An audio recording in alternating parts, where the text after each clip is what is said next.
Hello everyone. Every year, UK try to pass in new rules, bring out new updates, and try to refurbish already existing visa routes so that people can get depending on the need and what is going on at the time. So this time around, there has been an update, adjustments to existing visas, and new developments with the existing one. And that is what I'm going to tell you here. And let's be frank, there are so many, well, I mean, so many updates that was made, but I'm going to give you the main ones, especially considering the audience I have. I'm going to narrow it down for you and try to explain everything for you. So if you are interested or you might have seen this somewhere else, just listen to this. I'm going to give you a detailed explanation, and to be honest, I'm going to try to make this video short so that we don't get bored, and try to check some of my other videos, and I'm going to still make subsequent videos to tell you more about some of these visa routes that I am going to mention in this video. So if you're seeing me for the first time, my name is Queen Dalina Nyako, and you're welcome to my YouTube channel. Please, if you're interested in moving to the UK, you can give me a subscribe and like this video. And I also make other videos on life in the UK, how to move to the UK, or lifestyle, and so many other more. So please remember to subscribe to my YouTube channel. All right, so that being said, let me quickly go to that. So number one of the things I'm going to mention, there are so many, and like I said, I am not going to start mentioning all of them, but I'm going to give you the most important ones. So number one I'm going to talk about is about new indefinite leave to remain, indefinite leave in the UK. So people who have long stay in the UK, the UKVI has decided to give them indefinite leave. It's just like giving you permanent residency. So it means that they can apply for permanent residency. We know before it's you have to be on either the 5 years route or the 10 years route. But they now say that people who have stayed up to 10 years in the UK cannot apply for indefinite leave to remain. And this excludes people on temporary visa, visitors visa, and short-term student visa.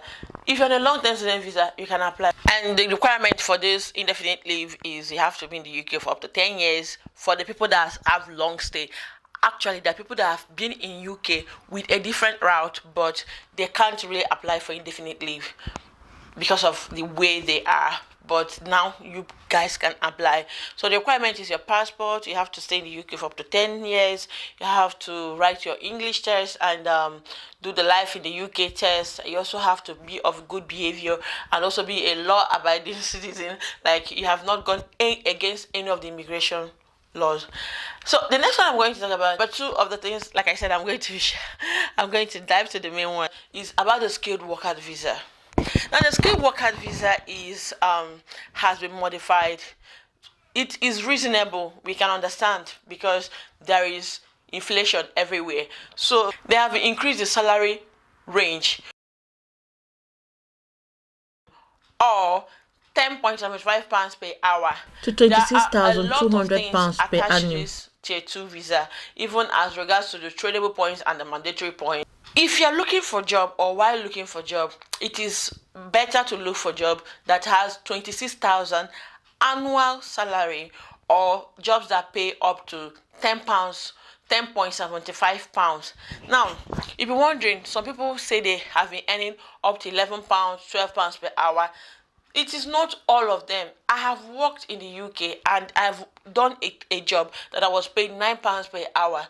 So what it means is that before now, £9 used to be the minimum wage, but they have increased the minimum wage to £10.75. So it is not strange that people actually get £9 per hour, even as a HCA. I've worked as a HCA with the NHS. I know the pay wasn't even up to £10. So now it means that those people can no longer receive such a ridiculous amount of money. And even if you remember the previous strike that the nurses had, they even increased the HCA's salary. They said they were going to increase it from April, because apparently new year starts in April, new financial year starts in April. So it's reasonable with the inflation that they increase the pay. And they're also telling all the employers to increase the pay. The implication of this is when you get a job, For instance, you're applying for your visa and the visa immigration officers check the salary attached to your job and it is not up to the minimum wage, they are going to reject your visa. Even if you have the COS, they will reject your visa. However, there are ways to make up for your points. You remember that UK actually has the point-based system. It means you have to get up to 70 points. And we have the mandatory points that will give you 50 points. That is your COS, your job, and your English 2020-10, making it 50. Then you have to go to the tradable points and select one of them to make your score or make your point up to 70.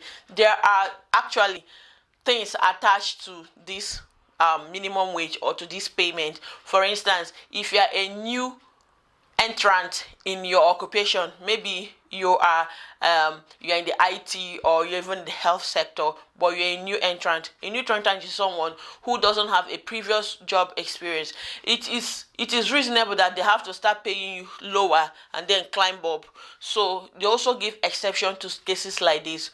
But if you are proving you have experience and stuff like that, make sure the job you are looking for has the jobs you are looking for offer the minimum wage. And this salary is not only for healthcare assistants. Now, when we are talking about salary, there is even also increase with this teacher's salary, secondary school teacher's salary, primary school teacher's salary, and some other ones. Then the salary for teachers depends on your location. I think this should be number 3. This was one of the points. And they said that the teacher, because the reason I'm talking about teacher is more people are moving into the UK as teachers. So when you're also looking for a job, there are also a specific salary for teachers. If you are a trainee, if you are a teacher, if you are the principal, if you're a leader, and all those things, the salary bases are different. And also depending on your location. For instance, people in London we earn more than people outside the London. I'm going to attach a website for you so that you can go through it and see the salary scale. Also, people in Wales, they earn different from people in Scotland, and also different from people in England. Depending on your location and depending on your rank, you should maintain a certain salary.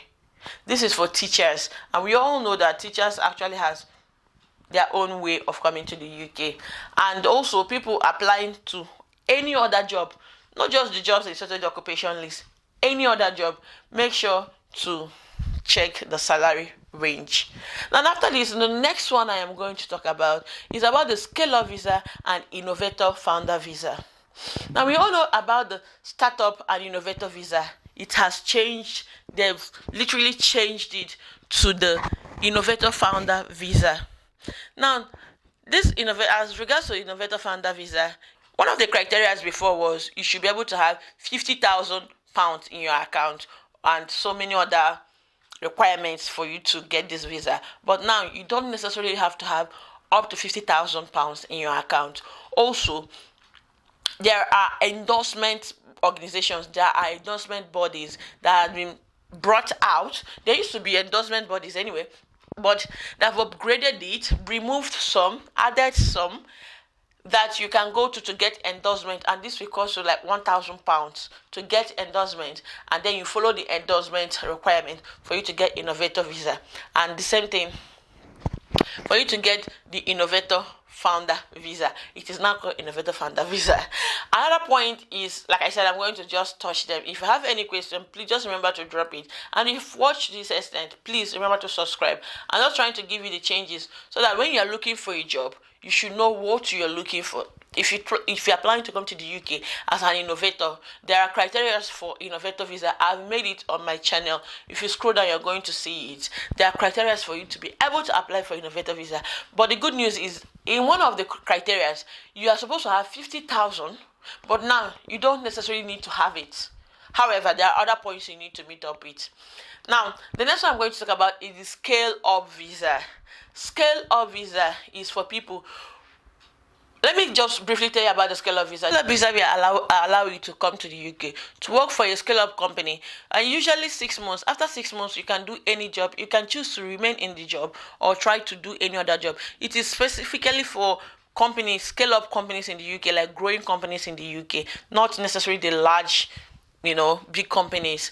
So what happened is that with the change, the agenda for change, they have, because before now, for a company to be able to get license to sponsor you to come as with a scale up visa, they have their requirements they have to meet, not necessarily on your own side, but on their own side. And this has been affecting a lot of companies from opening or getting license to sponsor people. But now they have made adjustments to their requirements, and this means that a lot of companies will be willing to get license for them to sponsor people to come and work. Do you understand what I mean? It means that with these adjustments, a lot of companies will be able to now apply for license, like sponsor license, and then they can be able to take people overseas. And I can invariably say that there is going to be more companies willing to take people on scale of visa. Another one is that UK has added more jobs to the shortage occupation list. Jobs like in the construction company and in the hospitality company. But we all know that these people that they have been coming to the UK, right? To the UK, like I know chefs who are in the UK, but now they have added more people. We used to have welders in the shortage occupation list, but now we have plumbers, we have carpenters, we have masons, bricklayers. All these people can now come to the UK and work. You just have to do, if you want me to make a detailed video about this one, I'm going to tell you how to do it, how to go about it for you to relocate to the UK as a bricklayer, as a mason, as a welder, as someone working in a construction company, and also people in the hospitality industry, like the chef, like the waitress, and the hospitality company industry. They can now come to the UK. So what it means is that you can apply to hospitality companies in the UK, like hotels, and then they will bring you to the UK. Hope this is actually helpful. Thank you very much for watching to this end. I'm going to bring you more updates and more detailed video on some of these videos. So please, if you have a question, drop it in the comment section. It's going to help me to direct whatever I'm going to say to answer your questions. All right. Thank you very much. I still remain Queen Naniako, and